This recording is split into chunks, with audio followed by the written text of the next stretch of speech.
আসসালামু আলাইকুম ভাইয়াপুরা, welcome to MS moving channel. তো তোমরা সকলে কেমন আছো? আশা করি তোমরা সকলে সুস্থ আছো এবং ভালো আছো।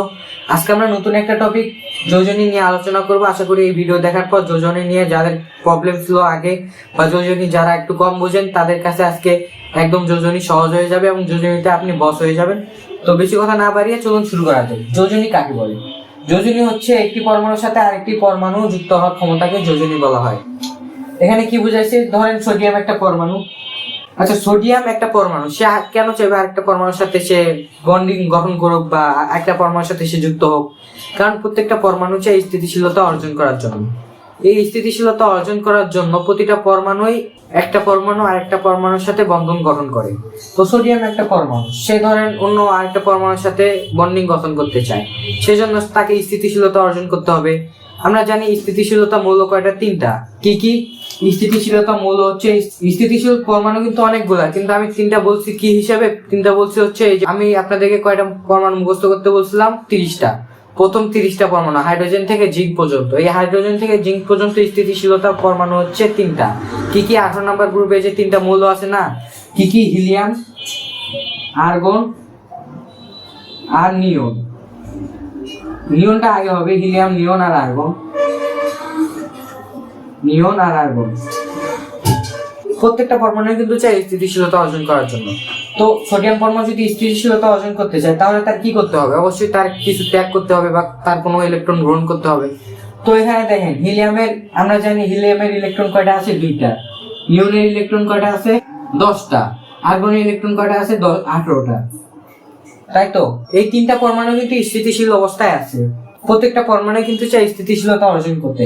এবং সোডিয়াম একটা মৌল, সে চাই হিলিয়াম, নিয়ন অথবা আর্গনের মতো স্থিতিশীলতা অর্জন করতে। তাহলে তার কি করতে হবে? সোডিয়ামের আছে কয়টা ইলেকট্রন? 11টা ইলেকট্রন। সে যদি স্থিতিশীলতা অর্জন করতে চায় তাহলে তার এই তিনটা পরমাণুর মধ্যে কারো একটা পরমাণু ইলেকট্রন বিন্যাস অর্জন করতে হবে। তাহলে এখানে কার ইলেকট্রন বিন্যাস অর্জন করা আপনার কাছে সহজ মনে হইতেছে? হিলিয়ামের মতো ইলেকট্রন বিন্যাস অর্জন করা আপনার কাছে সহজ মনে হইতেছে? ধরেন হিলিয়ামের মতো যদি ইলেকট্রন বিন্যাস অর্জন করতে চায় তাহলে নিয়নের কয়টা ইলেকট্রন ত্যাগ করতে হবে? 11টা ইলেকট্রন আছে, 2টা ইলেকট্রন হইতেছে, তাহলে তার 9টা ইলেকট্রন কিন্তু ত্যাগ করতে হবে। এটা কি সহজ? অবশ্যই এটা সহজ না। এখন যদি নিয়নের মতো ইলেকট্রন বিন্যাস অর্জন করতে চায় তাহলে তার আছে 11টা, একটা ইলেকট্রন ছেড়ে দিলে কিন্তু নিয়নের মতো ইলেকট্রন বিন্যাস অর্জন করতে পারবে। এটা কি সহজ? এটা তুলনামূলক সহজ। পরেরটা দেখি, পরেরটা আছে 18। সোডিয়াম আছে 11টা ইলেকট্রন, সে যদি আর্গনের মতো স্থিতিশীলতা অর্জন করতে চায় তাহলে তার 7টা ইলেকট্রন গ্রহণ করতে হবে। 7টা ইলেকট্রন গ্রহণ করাও কিন্তু কঠিন, কেউ 7টা ইলেকট্রন দিতে পারবে না, দিয়ে সোডিয়ামের সাথে বন্ডিং গঠন করতে পারবে না, কারণ 7টা ইলেকট্রন বের করা কিন্তু অনেক কঠিন। তাহলে আপনার কাছে এই তিনটার ভিতর কোনটা সহজ? মানে এই তিনটার মতো ইলেকট্রন বিন্যাস অর্জন করতে হবে, তাহলেই তো সে স্থিতিশীলতা অর্জন করতে পারবে। অর্থাৎ সে দেখা যায় যে নিয়নের মতো ইলেকট্রন বিন্যাস অর্জন করতে পারে, তাহলে তার একটা ইলেকট্রন ত্যাগ করতে হবে। সোডিয়াম একটা পরমাণু, সে যদি একটা ইলেকট্রন ত্যাগ করে তাহলে সে নিয়নের মতো ইলেকট্রন বিন্যাস অর্জন করতে পারে। তাহলে সে কেন উপরে 2টার মতো ইলেকট্রন বিন্যাস অর্জন করতে যাবে? 9টা ইলেকট্রনই বা কেন ত্যাগ করবে বা 7টা ইলেকট্রনই বা কেন গ্রহণ করবে? তাহলে সোডিয়াম যদি স্থিতিশীলতা অর্জন করতে চায় তাহলে নিয়নের মতো স্থিতিশীলতা অর্জন করতে হবে, এবং নিয়নের মতো স্থিতিশীলতা অর্জন করতে হলে তাকে কয়টা ইলেকট্রন ত্যাগ করতে হবে? অবশ্যই 10টা। 11টা আছে, একটা ইলেকট্রন ত্যাগ করতে হবে। তেমনি ধরেন ক্লোরিন একটা পরমাণু, যার প্রোটন সংখ্যা 17 বা ইলেকট্রন সংখ্যা 17।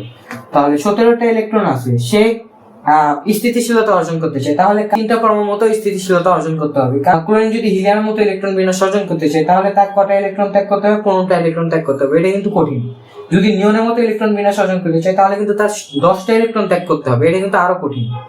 মানে এটা তুলনামূলক একটু কঠিন, তবে অত বেশি কঠিন না। ক্লোরিন যদি আর্গনের মতো ইলেকট্রন বিন্যাস অর্জন করতে চায় তাহলে কিন্তু তার একটা ইলেকট্রন ত্যাগ করলে কিন্তু হয়ে যেতেছে। তো আপনি সুবিধা কোনটা পাবেন? যেটা কম টাকা দিয়ে বেশি লাভ পাওয়া যায়, মানে কম টাকা দিয়ে বা কম ইলেকট্রন দিয়ে যদি আপনি স্থিতিশীলতা অর্জন করতে চান তাহলে এটা ভালো না? এই তিনটা কিন্তু স্থিতিশীল অবস্থায় আছে, প্রত্যেকটা পরমাণু চাই স্থিতিশীলতা অর্জন করতে। তাহলে ক্লোরিন আর্গনের মতো ইলেকট্রন বিন্যাস অর্জন করতে পারলে সে স্থিতিশীলতা অর্জন করতে হবে। তাহলে তার প্রয়োজন কি? একটা ইলেকট্রন গ্রহণ করা। এখন আমরা এই যে বললাম যে সোডিয়াম 11টা ইলেকট্রন আছে, সে একটা ইলেকট্রন ত্যাগ করে। এই যে একটা ইলেকট্রন ত্যাগ করার যে প্রবণতা, একটা ইলেকট্রন যে ত্যাগ করবে, এটাকে বলা হয় যোজনী। ক্লোরিন 17টা ইলেকট্রন আছে, সে যে আরেকটা ইলেকট্রন গ্রহণ করবে, আরেকটা ইলেকট্রন গ্রহণ করবে কি জন্য? স্থিতিশীলতা অর্জন করার জন্য। এই যে একটা ইলেকট্রন গ্রহণ করতেছে না, এটাই তার যোজনী। এখন যদি পরীক্ষার সংখ্যা আসে তাহলে এটা লিখে দিবেন, একটি পরমাণুর সাথে আরেকটি পরমাণু যুক্ত হওয়ার ক্ষমতাকে বলা হয় যোজনী। তো আশা করি বিষয়টা বুঝতে পারছেন। এই যে সোডিয়াম আর ক্লোরিন একটা একটা ইলেকট্রন গ্রহণ এবং ত্যাগ করতেছে, এই বিনিময়ে কিন্তু ধরো যে সোডিয়াম একটা পরমাণু, সে একটা ইলেকট্রন ত্যাগ করতেছে, এবং ক্লোরিন একটা পরমাণু, সে একটা ইলেকট্রন গ্রহণ করতেছে। এই সোডিয়াম এবং ক্লোরিন দুইটা বন্ডিং হয়ে কি তৈরি করে? Sodium chloride. আর এরা বন্ধন গঠন করবে কি জন্য? কারণ তারা তো স্থিতিশীলতা অর্জন করতে চায়। ক্লোরিন যদি একটা ইলেকট্রন গ্রহণ করে তাহলে সে স্থিতিশীল হতে পারবে, সোডিয়াম যদি একটা ইলেকট্রন ত্যাগ করে তাহলে সে স্থিতিশীল হতে পারবে। এই জন্য সোডিয়াম এবং ক্লোরিন একসাথে বিক্রিয়া করে সোডিয়াম ক্লোরাইড গঠন করে। আর এই সোডিয়াম যে একটা ইলেকট্রন ত্যাগ করলো এবং ক্লোরিন যে একটা ইলেকট্রন গ্রহণ করলো, এই যে প্রবণতা, এটাই যোজনে। আশা করি সবাই ক্লাসটা বুঝতে পারছেন। তো আজকে ক্লাসটা এটুকুই। আসসালামু আলাইকুম।